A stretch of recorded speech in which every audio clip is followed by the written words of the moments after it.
Back in 2004, I went on a journey to trace my family's roots for a BBC documentary.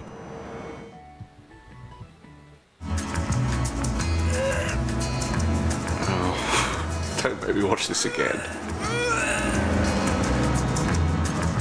Oh, I hate the way I put the sick bag down there and you could actually see weight in the sick bag. Sick. Before the war, my grandparents owned a large brickworks in a German city called Königsberg, now the Russian city of Kaliningrad.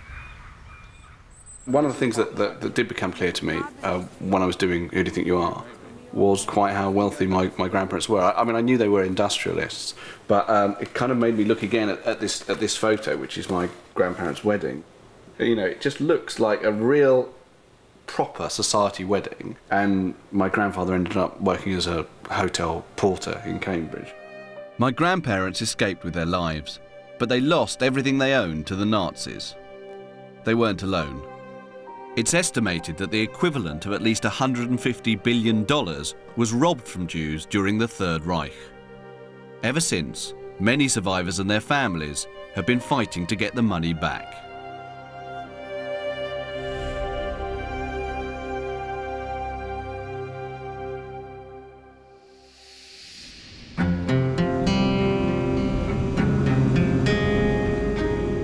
My mother has always told me that her parents fought for years to get any restitution. Apparently, it was only in the mid-60s that my grandparents got a lump sum of about £700 compensation. My mother can still remember how some of that money was spent. They bought us everything for the household. Like what? A big freezer, which was very American, a cooker, and curtains and beds and cots. I've got some photos here, and this is marked July 1967 on the back. These are my grandparents. This is Ernst, this is Otti, this is me, this is my two brothers, and this is in the flat. This was in our flat, and you can actually see the curtains which they bought. And so that's essentially what we can trace that was bought with the restitution money. And I've got here a photo of, it isn't actually the brick factory that Ernst used to own, but it is a very similar brick factory. And having been there in Kaliningrad and seen the foundations of it, which is all that's left, I would suggest it is something like that. So there you have it. That was the outcome of... That's the restitution that you got, essentially, for not having that. I feel, in a sense, aggrieved that they had a lot of money, which in the end was whittled down by the Germans, almost saying, well, you're very lucky, we're giving you something.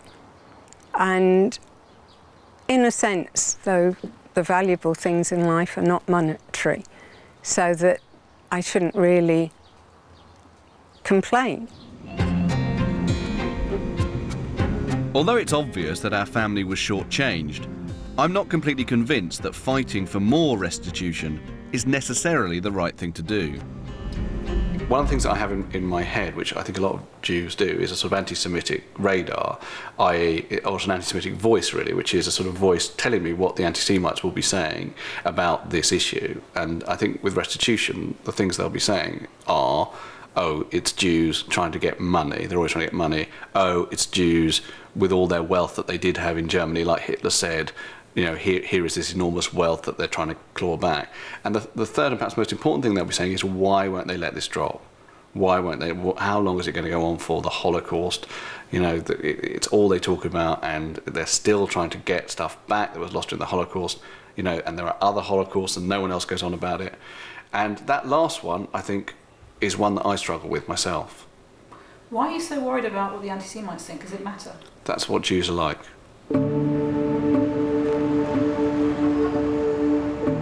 I felt I had to learn more if I was going to sort out my attitude towards the issue of restitution.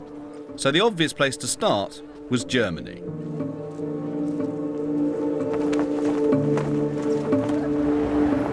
Berlin was once home to thousands of flourishing Jewish businesses. They're gone now, but you can still buy some of their products, like these. Fromms, produced by Julius Fromm, were the first ever seamless condoms. I met Julius's grandson Ray at the old site of one of the condom factories, now a supermarket car park. Have you ever worn one? Yes, What they like? like a second skin. Well, And that was the they're still idea. advertising them for all these years. At the height of his business, Julius Fromm was producing over 50 million condoms a year to Germans enjoying a post-First World War era of sexual freedom. Then, of course, things changed. In 1938, he knew the game was up. He tried to find a buyer for the business. He put it on the market at 1 million Reichsmarks, which was already a slightly depressed price. Yes. And eventually he was forced to sell to the godmother of Hermann Goering, who was the second in command. He sold the business to Goering's godmother. Goering's godmother. Now, this was arranged. It's an extraordinary fact, though, that I want to make clear.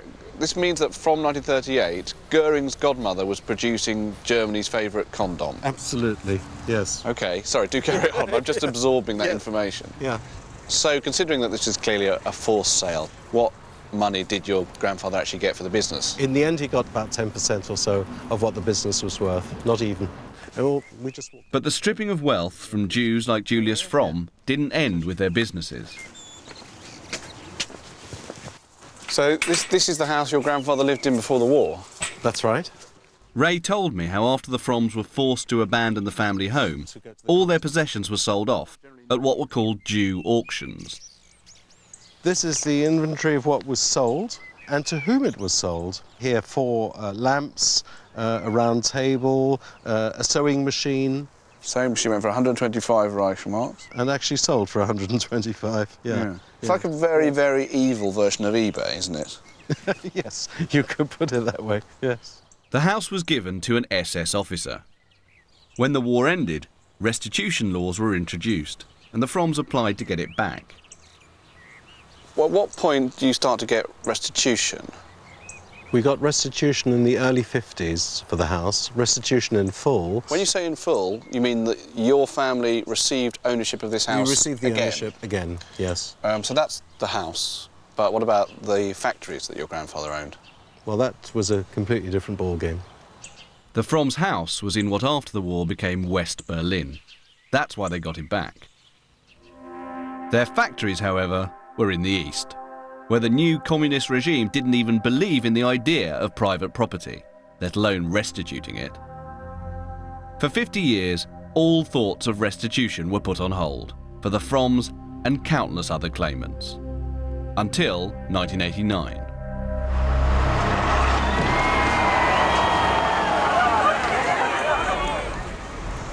So after the war came down, what kind of restitution came through? There were 2 factories. We got restitution on 1 industrial property in 1995.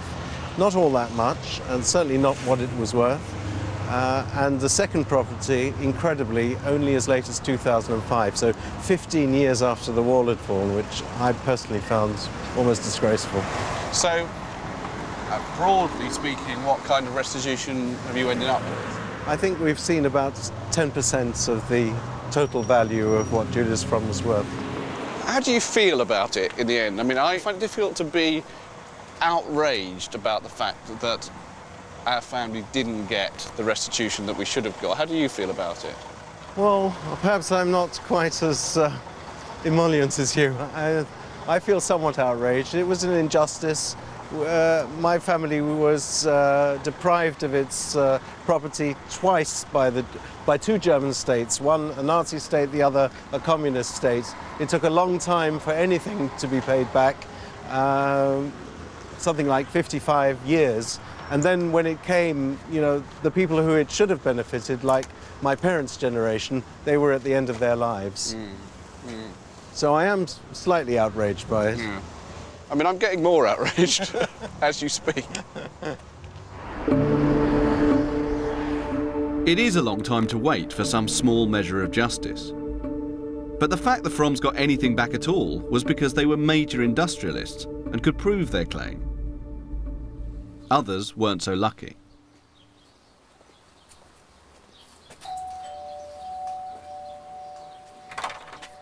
Hello. David. Hello, Frank. How nice to meet you. Very nice to see you. Can I come in? Thank you. When Frank Bright was 14, he and his family were put into the Theresienstadt ghetto. Then, in 1944, his father was sent to Auschwitz, followed shortly after by Frank and his mother. As we stood there, and I took it in, it was a bit overwhelming, and I'd lost sight of my mother, who was also in the queue for women, but she spotted me, and she broke ranks, and she came over, and she shook me by the hand, and went back to her place, and that's the last I saw of her. After the war, Frank rebuilt his life. He got a small amount of compensation, but little else. Then, in 1997, he saw a newspaper article about a German insurance company, Allianz, which gave him hope he could claim for insurance policies he is convinced were taken out by his parents. You don't actually have documents that say, here is my father or here's my mother's life insurance policy. You don't have those documents. Because every scrap of paper and the last shirt of our backs, when we were taken to the ghetto and later to Auschwitz, we lost everything, absolutely everything. You see, this is... The article in the newspaper prompted Frank to start writing letters. It's volume 1, 2, Lots 3, of them. 4 and 5. Finally, he received some news from Allianz. Something had been found in their records. That's all they could find. An application card for an insurance, a life insurance. Can we see and this? all it says is Richter Hermann, that's my father's full name. He was born 6/5/97 and he lives in Berlin. At least it was something, and that's all I really had. It wasn't very much. It wasn't proof of a policy itself, but it confirmed Frank's belief his father did have life insurance. Also, just about this time, Frank heard about a new organisation called ICHIC, funded by some of the big European insurance companies, which promised to pay out claims from Holocaust survivors and their families. And they said, suppose your family had a Holocaust-era insurance policy and you just didn't know about it. And So, but when you first saw this and first wrote to them, did you think, oh, well, this will mean there will definitely be a breakthrough? Because I was a David against Goliath, and I hadn't got anywhere, so I wanted a Goliath against Goliath. I wanted somebody with some to represent me. Yeah, but it sounds like they've got one because they're called the International Commission on Holocaust That's right, Insurance and Claims. what's more, Yes. they had Lawrence S. Eagleberger. They had as their Lawrence S. chairman. Eagleberger as their Yes, so, chairman. I mean, That's a very oomphy sounding name. Exactly. And yet, what happened? Nothing. Yes, and Once again, Frank was left hanging with no news. yes. Then, a year later, there seemed to be a breakthrough. So this is ICHIC published the names of hundreds of thousands of possible policyholders on the internet. The first name he found was that of his father, Hermann Brichter. And Hermann appears twice. Once there was me in Germany. Yes. Brichter Tony is my mother. Oh, right. So we got my father twice, me once, and my mother once here. So how did you feel when you first saw these names on the list? I felt elated or positive. If you got some family mentioned 5 times, there is a good chance of something coming up. Yes. Something did come up, a cheque, but it wasn't the life insurance payment that Frank had been expecting. I was told by the Allianz that they would pay me or arrange for me to be paid out of a humanitarian fund. And can I ask you how much that was? $4,000. $4,000. Yes. And is that's £2,000? And that's all you've ever received? Yes. In restitution? Yes. So this fund gave you a payment? Yes. Which in essence was a kind of, we just want you to go away. That's right, Sort of- and forget about us. Yes. Yes. And as far as the names on here are concerned, I don't know what happened. I kept asking, please tell me or give me a copy of the piece of paper on which these names appear. They're valuable to me. It's a personal matter. They are my parents' names. No reply. Never had a reply. After all these years and all the procedures Frank went through, what kind of peace of mind do you think it left him with? I don't think he has any peace of mind about that, but I don't think he really wants it. I think if your parents have been gassed, and I think if all your school friends have been shot, then I'm not sure you want peace of mind. I think you want anger. You want to hold on to anger. But I think maybe what you do want is you want memory, is you want something to prove that they existed. And for Frank, to some extent, that is the life insurance policies. Seems really weird because it's such a sort of mundane thing at some level. Life insurance policy, the sort of thing that people sell you in the two Ronnies. You know, people sell you life insurance because they're dull people from Hendon in cocktail parties. And yet for Frank Bright, it seems to me that those two life insurance policies that he feels he knows existed are symbolic of the fact that his parents existed and their existence was wiped out. Frank's anger was directed at this organisation ICHIC and the big European insurance companies that funded it. But it turns out that ICHIC was not the first fund set up to restitute Holocaust victims or their descendants. Back in the 90s, lawyers in America represented thousands of Jewish families who claimed they had money in Switzerland, locked up in bank accounts that they hadn't been able to touch since the war ended.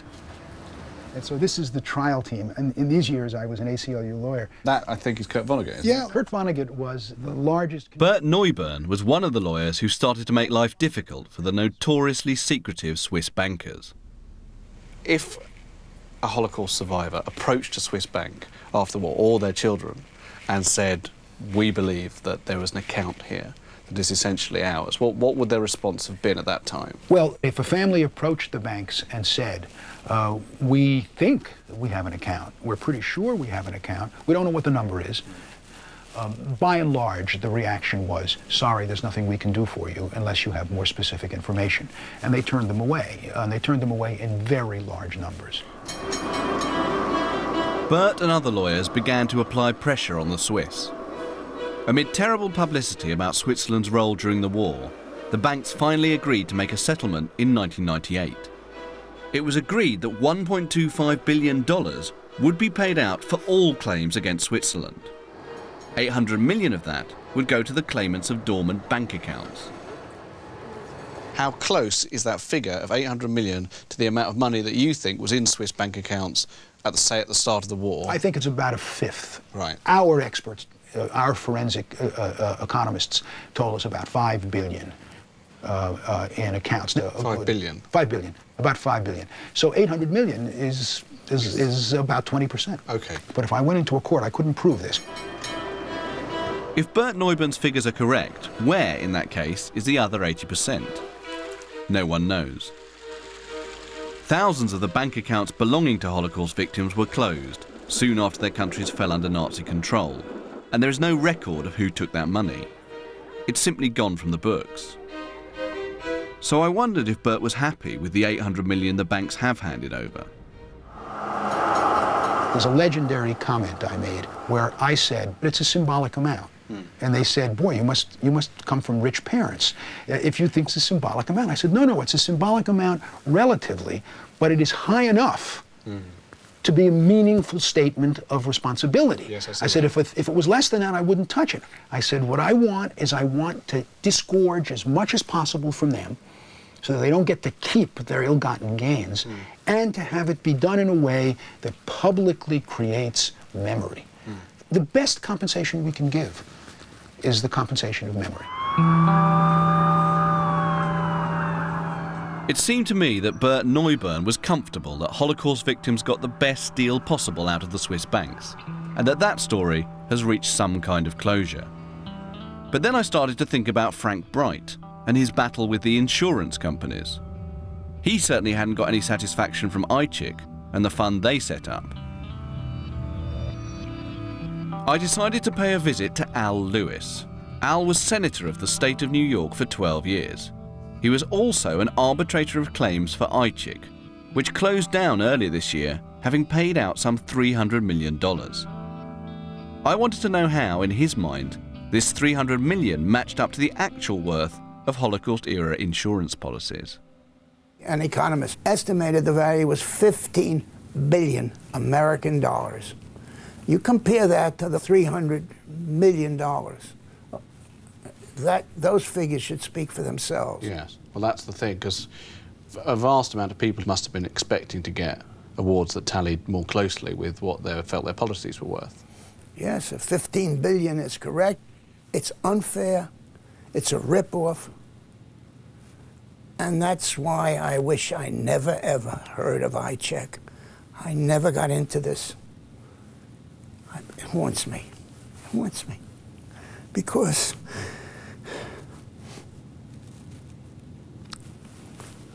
it's wrong. That's $1 billion theft of people who aren't even represented. We don't even know them. It has a stench that's greater than the stench that came out of the crematoriums. It's a stench made up of greed and almost criminality. I don't know if they'll let this go into your TV program, but that's a fact, in my way of thinking. Al Lewis obviously felt incredibly strongly about it, but I wondered if the real fault lies not with iCheck, but with the insurance companies, who after all had let this issue hang for 60 years. Something that has happened here that we're discovering is we're sort of poking away at the incompatibility of life insurance and genocide. And that's, I think, the kind of overarching answer as to why these companies haven't paid out for so long. It's because the one thing that they thought wasn't going to happen when they set their companies up was that millions of the people who had their claims were going to be killed. One thing that was becoming clear to me was how successful the Nazi policy of dehumanisation still is.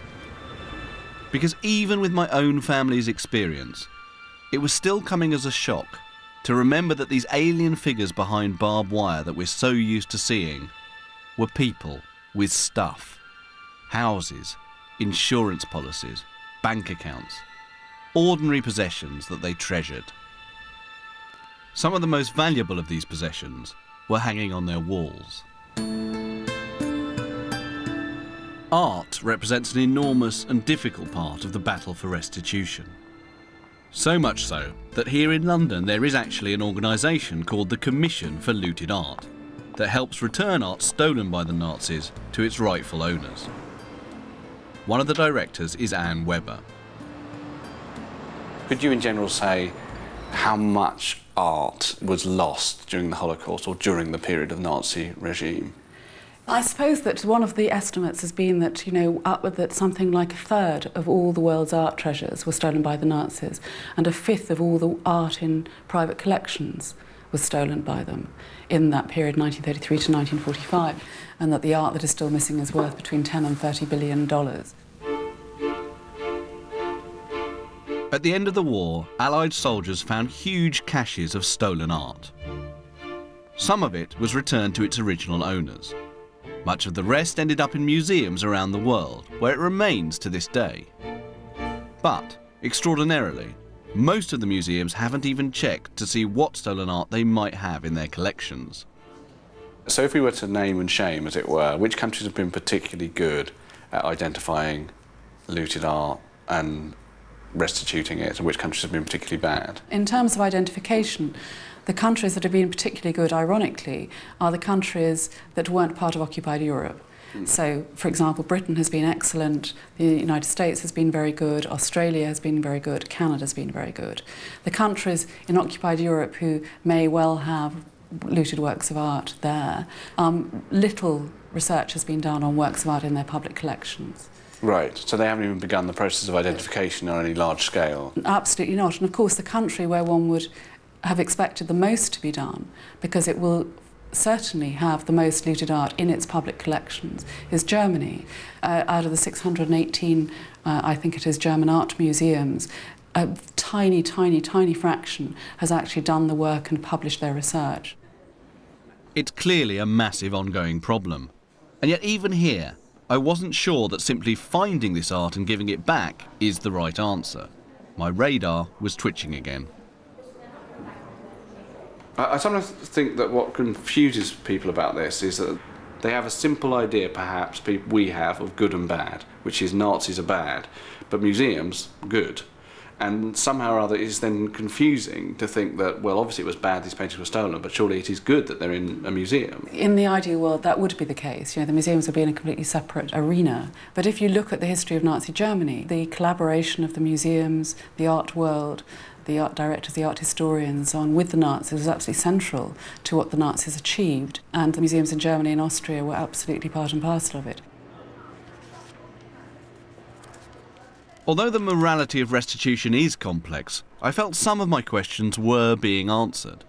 And with that, I was starting to feel a bit more open to the idea of pursuing a claim for what my family had lost. Then, on my travels, I had an unexpected visit from my younger brother, Dan. No, this is some other movie. How would you feel about the idea that we could actually apply, as it were, to get major damages? Because it was a whole brick factory, the number of houses. If we were to try and get that back, we'd be looking at, you know, a couple of million. Of course. So anyone's life, a couple of million is going to make a distinct difference. I mean, I can stop selling small business loans for a little while. Yeah, that's what Dan does at the moment. He sells small business loans. In all over the country. You've only just started doing that, though. Yeah. I think if suddenly there was an opportunity for us to pursue a claim for what Ottinger has actually lost, I think we should pursue it. Don't you? Yeah, I mean, there's a certain part of it. Obviously, you can have most of it. Well, thanks. That's what I'm thinking. Just don't tell the tax. Because I don't want you selling loans to whatever it is. I don't want you cold calling. I'm not cold calling. I know you're not cold calling. They're all hot leads. Well, do you need a business loan? Do you need a business loan? Don't cold call to the television. Anyone needed a business loan, give me a call. Getting fired up about recovering the family fortune is one thing, but the truth remains that the task is always incredibly complicated. It depends, for a start, on where your particular portion of the missing billions has ended up. Every country has a different take on restitution, and there's one country where it has hardly even begun.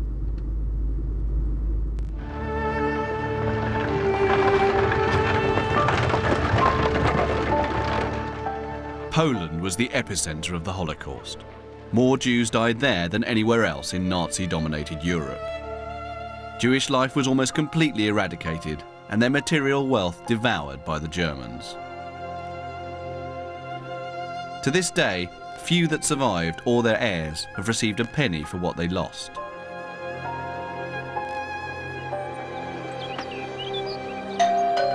Morris Tabaksman is one of those people. Hello. Hello, David. Hello, Morris. Do come in. Before the war, Morris left Warsaw to study abroad. Almost his entire family were killed in the Holocaust. It was another 20 years before Morris returned to Poland. Whilst he was there, he was shown buildings built and owned by his father. You've got photos, haven't you? Yeah. Can we see the photos? I took photos of them. So, what did you think of the properties when you saw them?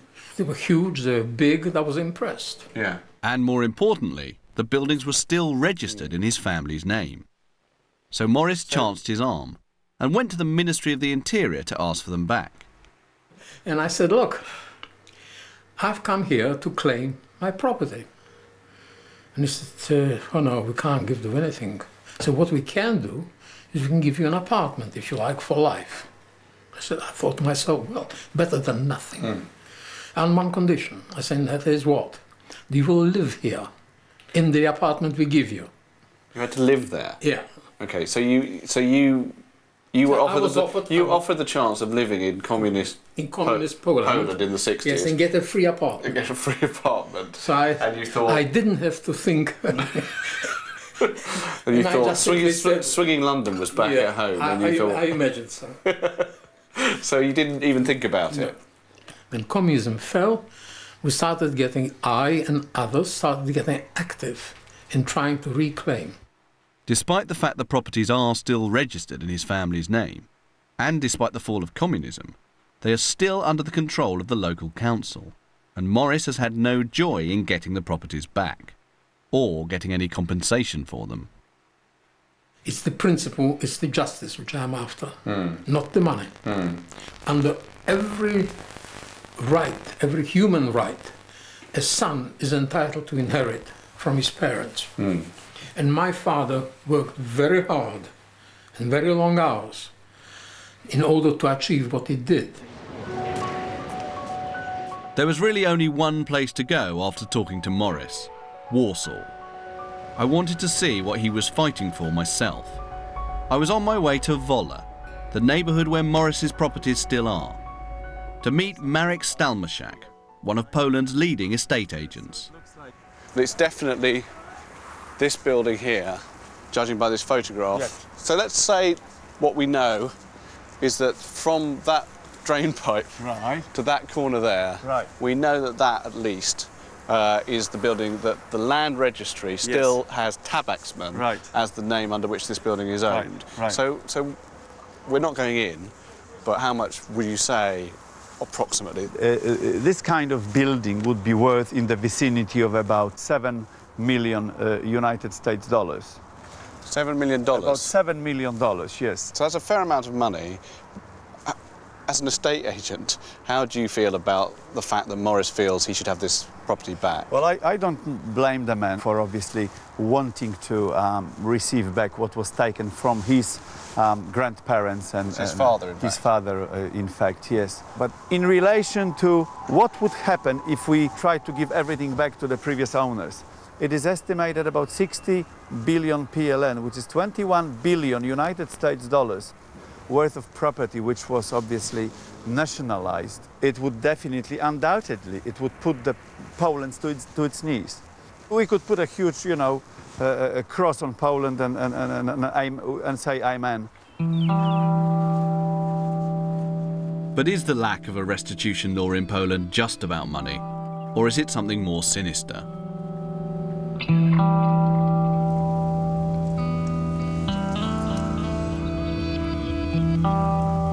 Jews out, swastika, swastika, swastika.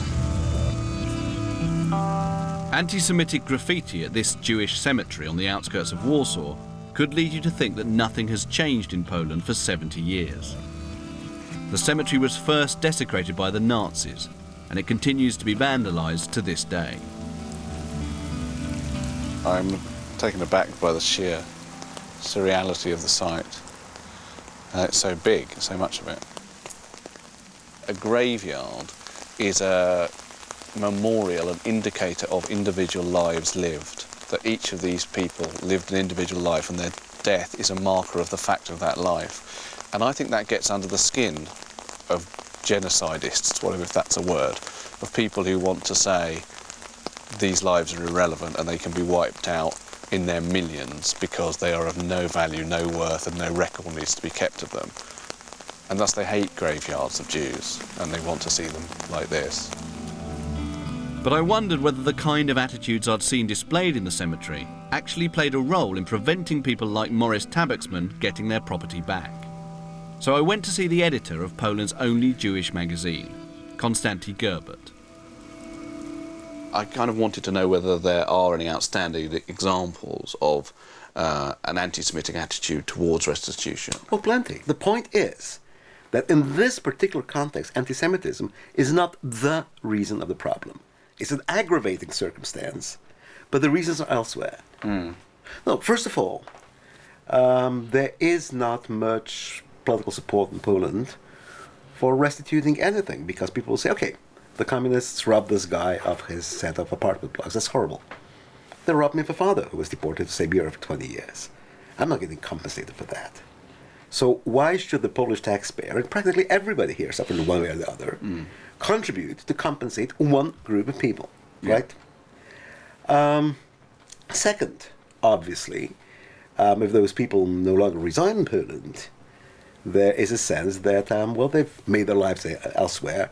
Probably they had better lives than we who stayed. So there isn't much great feeling of obligation towards them. And then thirdly, anti-Semitism helps in this particular case. Money, politics, and to some extent anti-Semitism have all blocked restitution here in Poland. Konstanty left me wondering whether people like Morris Tabaksman would ever see any kind of compensation. The complexity of this issue is so enormous, and there are so many levels of right and wrong, and so many people competing for what they feel is their justice. And yet, I think about Morris Tabaksman at home, and I think he would think all this was bollocks. I think from his point of view and other survivors' point of view, they're not interested in this complexity. I think for Holocaust survivors, complexity is a form of denial.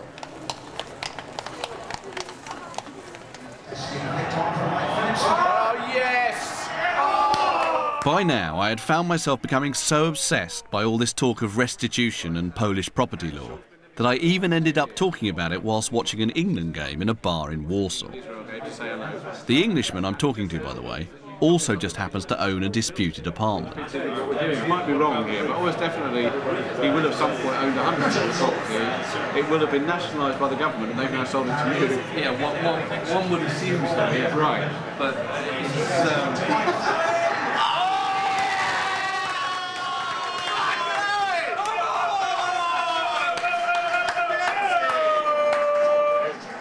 Cheers. So as I was saying, you live in a flat that was basically robbed of the Jew was robbed by the Nazis.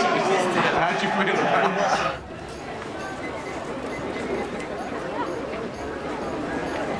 The next day, I went for a walk in what had once been the Warsaw Ghetto.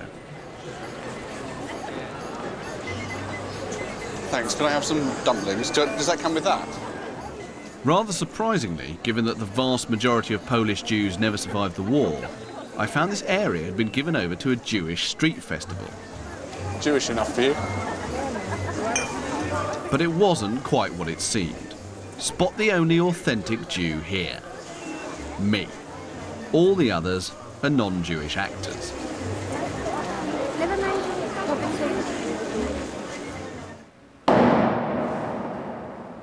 There are only fragments of a Jewish community left in Poland, but the Jews here are fighting a comeback. And they're doing it armed with the one law that does return Jewish property to its former owners. It's a law designed to return communal property, like synagogues, schools, hospitals, and cemeteries. Even with this law, though, getting anything out of the authorities is still incredibly complicated. To begin with, few Jewish buildings are still standing. This building, for example, is now on the site of what was one of the biggest synagogues in the city. The chairman of the Jewish community, Piotr Kadalczyk, explained to me how on earth restitution can happen in a situation like this. Of course, we cannot claim the building, but we can claim some certain compensation for the fact that it's built on the top of our land. So this... I see, there is compensation for... In this particular case, yes. We have received 2 floors in a building, which we are now managing, and this is, at the moment, I would say, one of our major sources of income. Do you rent those floors out? Or yes, do you... Oh, I see. Absolutely. I see. So it's become... You have to sort of become property managers to... Of course. With restitution? Yes. Right.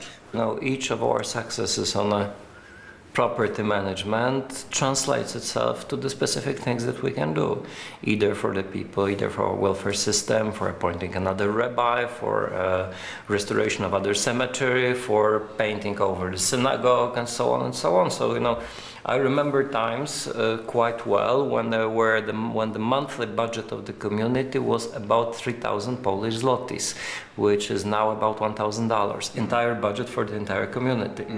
So the budget used to be $1,000. What is the budget now? About 5 million zlotys. While that is great, does it not involve any kind of discomfort? And this is an unfair judgment, but it's I have this thing which is an anti-Semitic radar, what the anti-Semites are going to make of this kind of process. And I think what they will make of this process is that here are the Jews making money. This is what they do, the Jews make money and they make money at our expense. I would say I don't care. I mean, we are in the process of rebuilding community and we are, I would say, quite successful. So simply, once it translates into the well-being of the community, I don't care. Rebuilding a community seems to me a very good use for restitution. It was good for once to hear someone who was thinking about the future rather than the past. I'd met so many people on this journey, and they all had their different reasons for fighting for restitution. Memory, justice, community, all vital, all important. But there was a small part of me that thought, memory schmemory, justice schmustis, community, you get the point. There's one reason that everyone's avoiding. Well, nearly everyone. It is about memory, it is about honouring the dead and vindicating their lives, but it is also about money. And anyone who doesn't recognise that or accept it is, I think, bullshitting themselves. It's not dirty money, it's money that has been stolen, and when it is returned, there's nothing dirty about it, it's clean. So I don't have a problem with that. And you know what? At the end of this whole thing, I don't think I do either. One thing I think which is maybe different for me at the end than at the beginning is that early on I talked to you about my anti-Semitic radar being up about all this and about my fears that anti-Semites can sort of make capital out of the fact that Jews are receiving money, however just that money coming back to them might be. And then when I spoke to Pietro, and he just said incredibly vehemently, he said it twice, I don't care. I don't care. And I really felt the sense of the irrelevance of what the anti-Semites think. And it is a really difficult moral issue. It is a really complex process. But I think the thing that doesn't matter about the whole process is what the anti-Semites think. So that's it, really. Those are my big thoughts on this big subject. But I have to tell you that by now, I was seriously thinking about my own family's little slice of the restitution pie. By now, I was thinking we got more than shortchanged for our brick factory in Königsberg/Kaliningrad. And I was thinking, show me the money. Instead, I was shown a fax from the Russian authorities. It's very funny that you've got a fax which does in fact relate to my life in a strange way, which has got a long explanation of what was settled at the Potsdam Conference in 1945. And basically it lays out what was decided at the Potsdam Conference, which is that Königsberg would become part of Russia, would become Kaliningrad. That was agreed by the President of the United States and the British Prime Minister, so Roosevelt and Churchill both made it absolutely clear that there was nothing coming to me or my mum. And it was fixed in international conventions. There are no cases in which Jewish or other citizens who lived in former Königsberg in the area adjacent to it have been compensated. Now, what is very important there is the phrase, there are no cases in which Jewish or other citizens, i.e., we are not making any distinction between Jews and anyone else who lived in Königsberg. As far as we're concerned, they were all Germans. They raped our country, we took Königsberg and called it Kaliningrad. So fuck off.